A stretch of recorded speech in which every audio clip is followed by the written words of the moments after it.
முயல் ஆமையா மாறுச்சு. முயலுக்கு ஆமைக்கு சண்டை வச்சாங்க சொன்னாங்க, அது ஏதோ கதை. எதையுமே நீங்க செயல்படுத்துறீங்கன்னா அது பேரே முயலாமை தானே. காலப்போக்கிறது முயலாமை சார். எதுவுமே முயற்சி எடுக்காதவே முயலாமை இல்லை. இது போய் நான் சண்டை போடுக்கிறேன்னு சொல்லி போச்சு.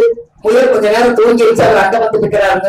அப்புறம் வந்து தூங்கிட்டு இருக்க முயல் ஆமா அப்படியே முன்னாடி ஜெயிச்சிருச்சு அப்படிங்கிறதுலங்க. யாரெல்லாம் முயற்சி நம்ம எடுக்கலையோ முயலாமை முயலாமை முயலாமை முயலாமை. அப்போ ஏன் ஆமை வச்சு அந்த கோயிலை கட்டினாங்க அந்த காலத்துல? அது தவம் பண்றத பார்த்துட்டா சித்தர்கள் எல்லாம் தவம் பண்ணாங்க. உங்களுக்கு ஒரு வழிகாட்டியே ஆமைதான். நீங்க கடல்ல போகும்போது பாருங்க, அந்த காலத்துல எந்த ஒரு கருவியும் கிடையாது. அப்போ அந்த முயலுக்கு அந்த ஆமை கொண்டு போய் அந்த இடுப்புல கட்டி அந்த ஆமைக்கு கடல்ல போட்டாங்கன்னா எந்த ஊருக்கு நம்ம போவோம் நம்ம எண்ணத்தை சொல்றோமோ அந்த ஊருக்கு அந்த ஆமை கூட்டிட்டு போற பின்னாடிதான் படகு பின்னாடி போகும் கப்பல். எப்படி இது அந்த காலத்துல. அதனாலதான் ஆணை எப்படி கோயில நிறுத்தி இருக்கிறதுனால ஒரு காலத்துல கோயில் கட்டுறதுக்கு ஆணைகள்லாம் உதவி செஞ்சதுனால ஒரு ஆணையை நிறுத்தி வச்சு ஆணை கட்ட ஆசீர்வாதம் சொன்னாங்களோ, அது போல ஆணையும் இடித்தால்தான் அந்த கொடிக்கம்பத்துக்கு பின்னாடி ஒரு திட்டு கட்டி 4 பக்கம் கால் வச்சு ஆமையுடைய வடிவத்துலதான் அந்த கொடிக்கம்பம் நிக்குது. அப்ப ஆமைதான் இந்த உலகத்துக்கு முதல் சித்தர்களுக்கு வழிகாட்டுனது. அதனாலதான் ஆமை வந்து வழிபாடு பண்றாங்க. புரியுதா? அப்ப அந்த காலத்துல குழந்தைக்கு புகை போடுறதா இருந்தா ஆமையோட முதுகோடுல அந்த காலத்துல வீட்டுல ஆமையை வித்துட்டு வருவாங்க. ஆமைக்கறி மூலத்துக்கு நல்லது சாப்பிடுவாங்க. இந்த ஓரை வந்து இறவாத்துல சொல்லி வச்சிருவாங்க. அந்த ஓரை எடுத்து அந்த ஊர் சுத்தி கழுகு ரத்தி முச்சட்டி மண்ணு வரமிளகாய் எள்ளு ஓமம் நவதானியம் எல்லாத்தையும் போட்டு புகை போடுறதுக்காக குழந்தைக்கு ஆமையோட்டுலதான் வச்சு பண்ணியிருக்காங்க. அந்த குழந்தைக்கு எல்லாம் புகை போட்டது அதுக்கு தியான சக்தி ஆமைக்கு அதிகமா இருக்கிறதுனால அதுல புகை போட்டா கோழிகளுக்கு தியான சக்தி அறிவு பலம். அப்ப இதெல்லாம் ஆதிகால பரிகாரங்கள் ஐயா. ஐயா இதெல்லாம் ஆதிகாலத்துல செஞ்சுட்டாங்க இல்லையா? அப்ப இதெல்லாம் உண்மைதானே? இதெல்லாம் மாற்றமா சொல்றோமா? அப்ப ஒரு வழிகாட்டி அந்த காலத்துல படகே இல்லாத காலத்துல போட மரங்களை வெட்டி போட்டாங்கன்னா 6 மாசத்துல அது கடல்ல இருந்து கரெக்டா வந்து அவங்க ஊருக்கு வந்து சேர்த்துடும். படவே கிடையாது. மரங்களை பூரா எந்தெந்த மரங்கள் எல்லாம் நாடு விட்டு நாடு நடத்தினாங்களோ அதெல்லாம் வெட்டி போட்டுட்டாங்கன்னா ஒரு குறிப்பிட்ட நாள் ஆனா அந்த மரங்கள் எல்லாம் கடலுக்குள்ளேயே வந்து அப்படியே மெல்லமா நகர்ந்து வந்து அந்த ஊருக்கே வந்து சேர்த்துடும். அங்கிருந்து மரங்களை பூரா ஆளுகளை வச்சு எடுத்துட்டான். பெரிய பெரிய ராஜாக்களுக்கெல்லாம் அரண்மனைகளுக்கெல்லாம் அவ்வளவு ஈட்டி மரம் தேக்கு மரத்தெல்லாம் அவங்க வீடு கட்டுறதுக்கு காரணம். அங்க பாருங்க எப்படி சொல்றாங்க சொல்லுங்க.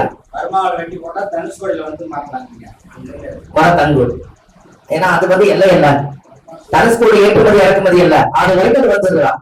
அப்ப அந்த காலத்துல எப்படின்னு பாருங்க. அப்ப அதுக்கு முன்னாடி ஆமையத்தான் வழி காமிச்சிருக்காங்க. ஐயா அப்ப இந்த ஆமை எல்லாம் வந்து நீங்க எங்கேயாவது ஒரு கோயில்ல ஆமை வச்ச கோயில் எல்லாம் இருக்கும் இல்லைங்களா?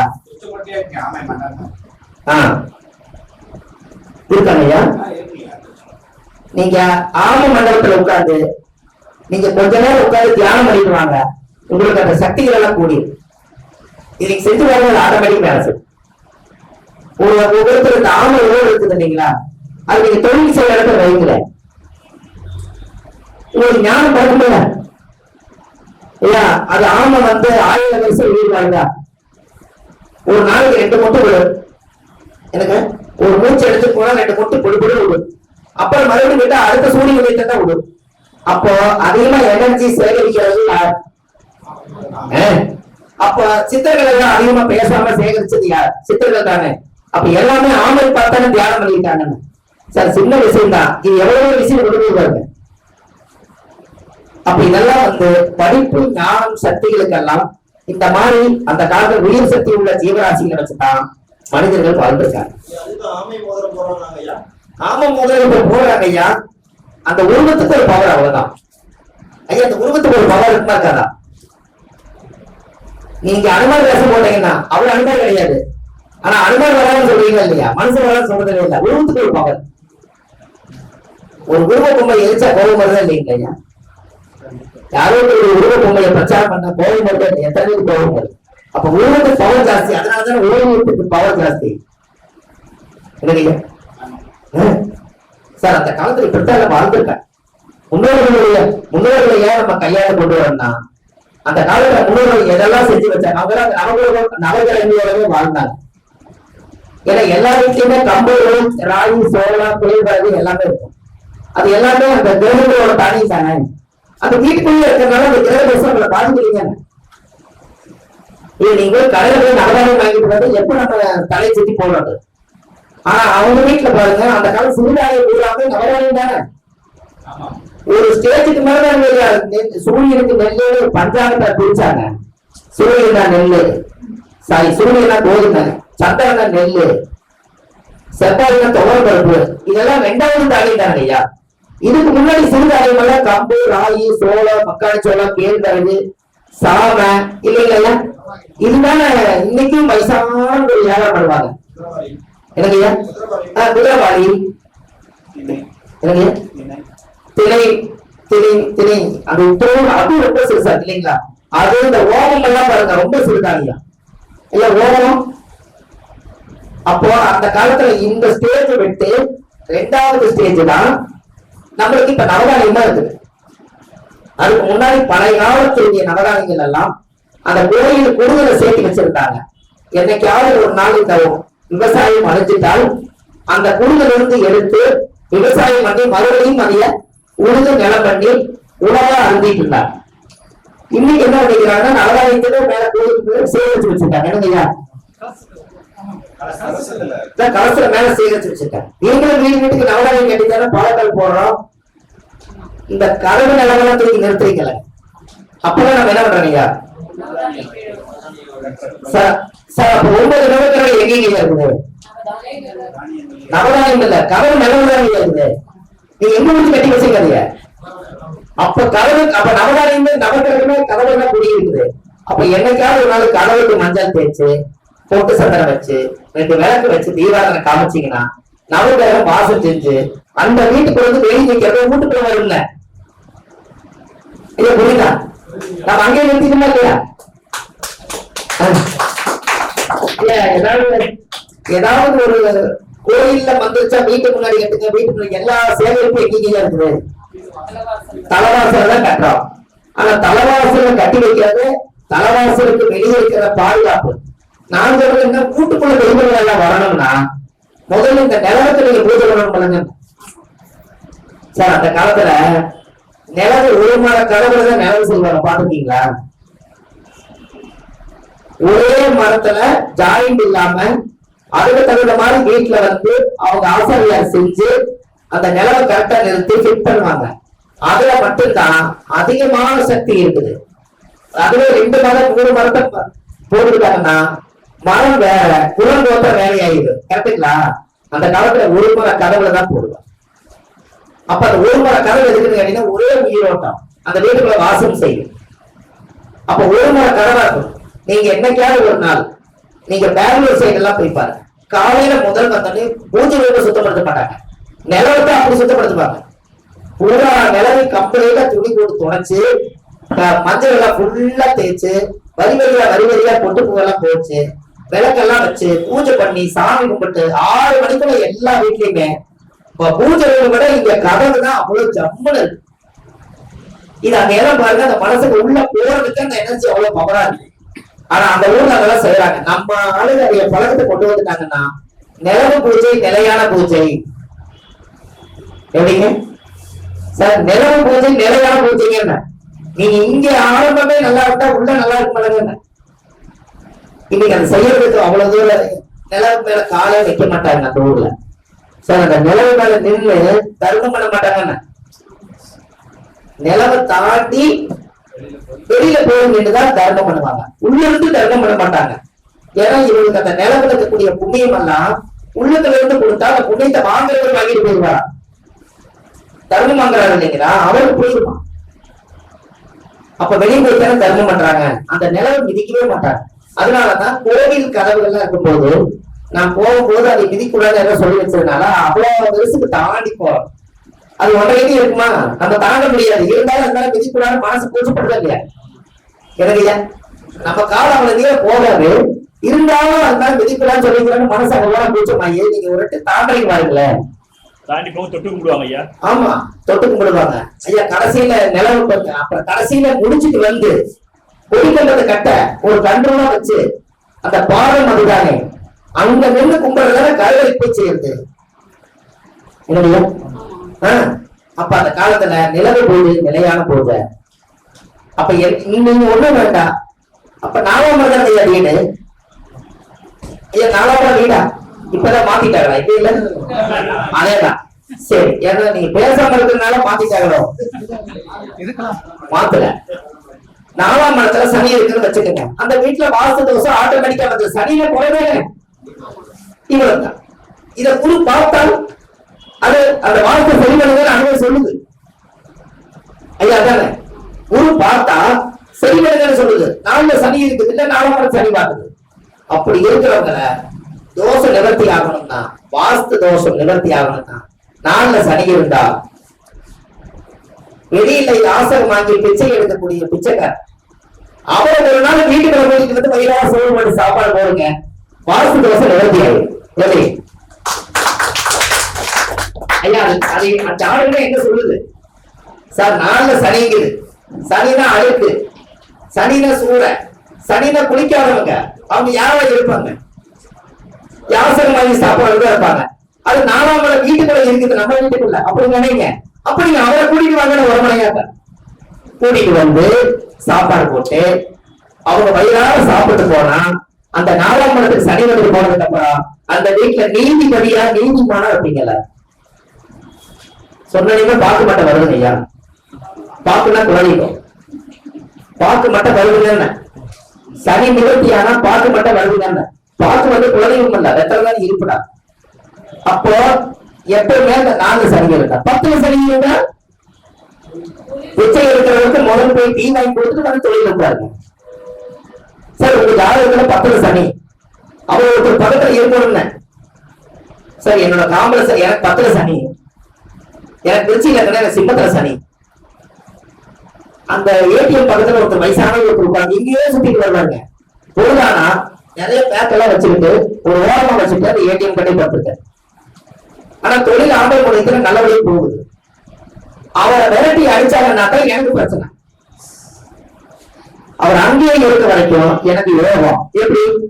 நான் தொழில் செய்யும் இடத்துக்கு கீழே அவருக்கு அந்த இடம் கிடைச்சிருச்சுன்னு அவர் எடுத்துக்கிறாரு. நம்ம பரிகாரம் பார்த்தா எனக்கு யோகம்.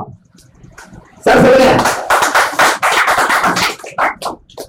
அவருக்கு நீங்க ஏமாந்து டீ வாங்கி கொடுத்தாலோ சாப்பாடு வாங்கி கொடுத்தீங்கனாலோ தப்பா போயிடும்.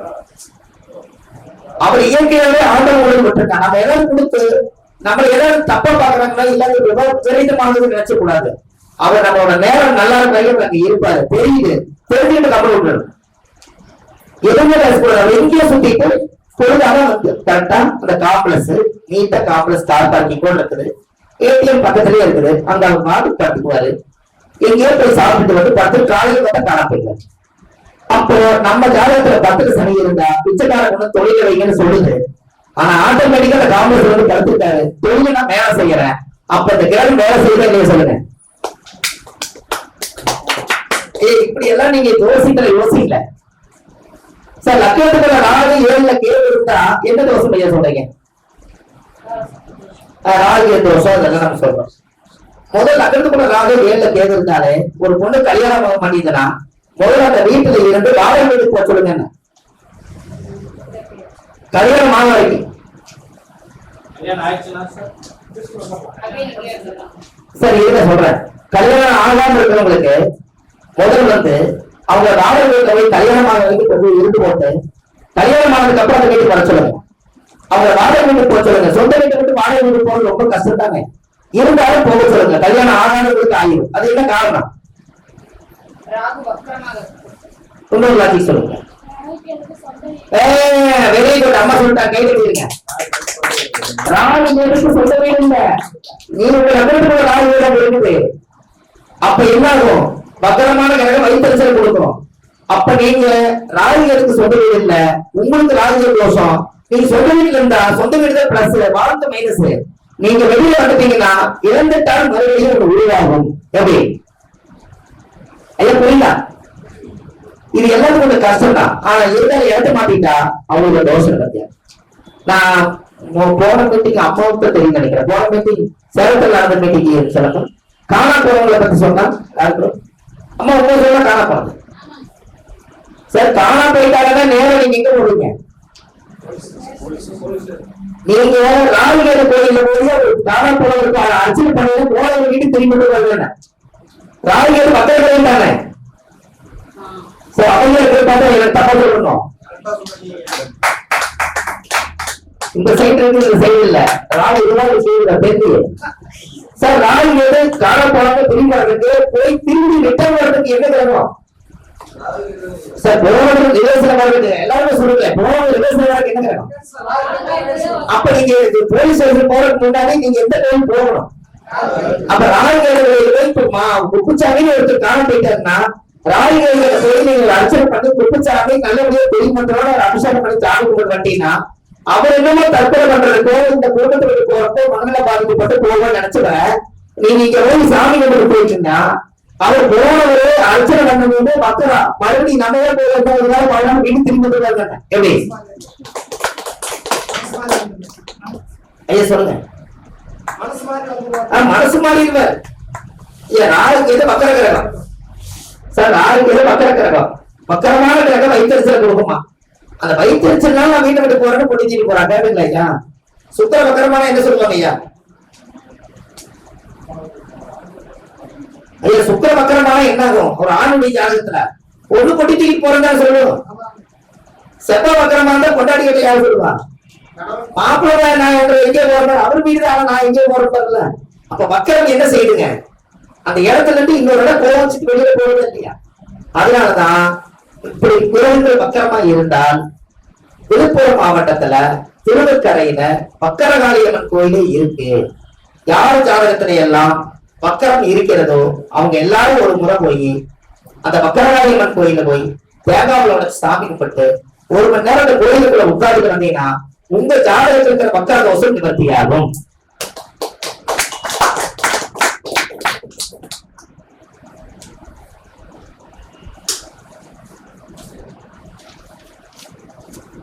ஐயா உங்களுக்கு போர் அடிக்குதா? இல்ல போர் அடிக்கலாம் சொல்லுங்க. நான் ஒரு பாட்டு பாடுறேன். வெளியே இல்லைங்கம்மா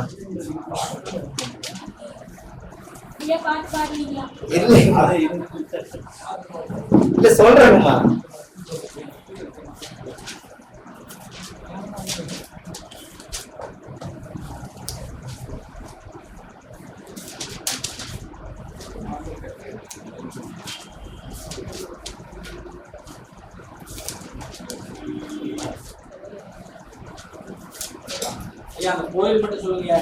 ஐயா திருவக்கரை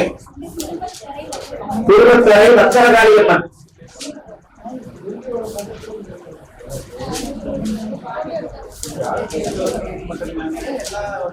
ஜாதகத்துல வக்கரகாளியம்மன்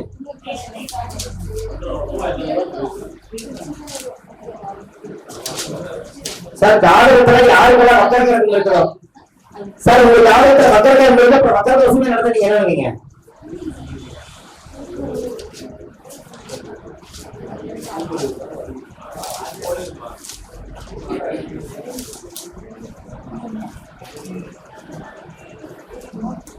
சார் கேன்சருக்கு திருச்சி பக்கத்துல ஒரு கோயில் கேள்விப்படுறீங்களா?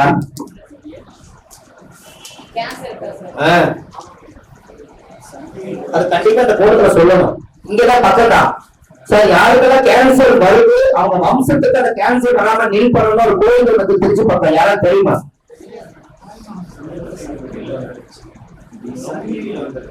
சார் அது எல்லாருமே நம்ம தெரிஞ்சு போட பாருங்க. நம்ம கிட்ட ஜாதகம் வரவங்க இந்த கேன்சர் வந்து வம்சாவளியா வந்துக்கிறாங்க. திருச்சி பக்கத்துல குருவித்துறை சிவனுடைய ஆலயம் இது எல்லாத்துக்கும் நீங்க சொல்லுங்க. அந்த கோயில் போய் அந்த கேன்சரோட வம்சம் விருத்தி ஆகாது. அந்த கேன்சர் அவங்களோட இல்லாத அந்த கோயில் போயிட்டு வந்தாங்கன்னா அது வேற. அதை மாத்திக்கிறாங்க. அது எனக்கும் தெரியும் ஐயா. திருச்சி பக்கத்துல ஒரு குருவித்துறை யூடியூப்ல அதிகம் வருது. குருவித்துறை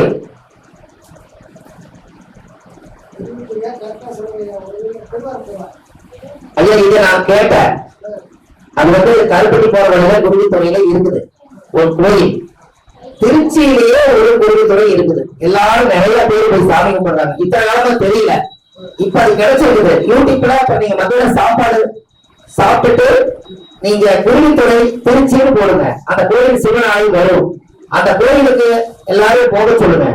அவங்களுக்கு வம்சாவளியா வந்துட்டு இருக்கக்கூடிய கேன்சர் அந்த கோயில் போயிட்டு வந்தாங்கன்னா அங்கிருந்து தொடராது. அதனாலதான் அந்த ஒரு புதியமான காரியத்தை உங்களுக்கு சொல்றேன். ஐயா சொல்றாரு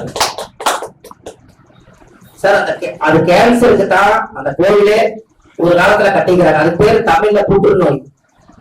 இந்த புற்றுநோய்க்கு ஒரு சிவனை வந்து பிரதிஷ்டை பண்ணிருக்காங்க. அந்த கோயில்ல சாமிக்கு அபிஷேகம் பண்ண தீர்த்தத்தை வாங்கி குடிச்சால் அவருக்கு கேன்சர் குணமாகுது. 5 வருஷம் உயிரோட இருக்கிறவங்க 10 வருஷம் உயிரோட இருக்காங்க. இது போதும் நம்மளுக்கு. ஐயா கேன்சர் என்னமோ உயிர் பிடிதான், மரணத்தை என்னமோ நெருங்கிட்டு வர்றது உறுதிதான். அந்த கோயிலுக்கு போயிட்டு வந்தாலும் மரணத்தை தள்ளி போடுறதுன்னு சொல்றேன். அந்த கதை ஒரு சக்தியால் நடக்குது சார். கடகத்துல சனி இருக்கிறவங்களுக்கு கொஞ்சம் இதய தொந்தரவு கொஞ்சம் இருக்கும். கடகத்துல சனி இருக்கிறவங்களுக்கு அந்த இதய கோளாறு பிரச்சனைகள், அவங்க வம்சத்துல யாராவது மாரடைப்பு பிரச்சனை, ஹார்ட் ப்ராப்ளம் இங்கிலீஷ்ல இதெல்லாம் இருக்கும்.